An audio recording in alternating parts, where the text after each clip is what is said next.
Il-Gvern daħal fi ftehim mal-Isptar St. James bilan li dan l-isptar jintuża għal numru ta' operazzjonijiet intermedjarji magħrufa l-aktar bħala day surgeries.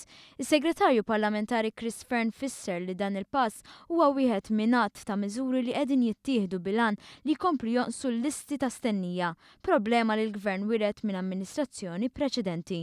Fern spjega li b'dan il-ftehim il-Gvern u l-isptar privat ftehmu fuq 130 sessjoni ta' operazzjonijiet. Ma' St. James ftemna illi ħajkunu qegħdin nieħdu s-servizzi ta' St. James għal 130 session, ġifieri nkunu qegħdin nkopru numru kbir ta' operazzjonijiet. Naturalment il-pazjenti jkunu qegħdin jittieħdu minn fuq il-waiting list tal-Gvern u dawn l-operazzjonijiet għall-pazjenti jsiru minn ħlas. Dawn l-operazzjonijiet isiru minn kirurgi tal-Isptar Mater Dei, għalkemm minn barra t-teatri tal-operazzjonijiet l-isptar privat jipprovdi wkoll infermiera u anesteżisti. Fost l-operazzjonijiet li se jsiru hemm dawk tal-lijenti u l-ftuq.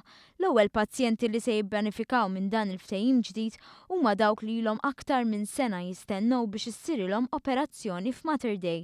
Is-Segretarju Parlamentari qal li dan il-ftehim mhux se jkun wieħed iżolat u indika li fi żmien li ġej jista' jkun hemm ftehim simili fil-qasam tal-ortopedija.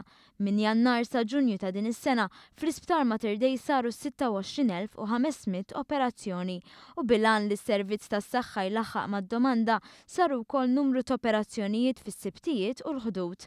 Dan wassal biex naqsu drastikament il-listi ta' stennija f'diversi oqsma fejn f'setturi bħall-MRI, CT scans u angiograms il-problema diġà kienet indirizzata.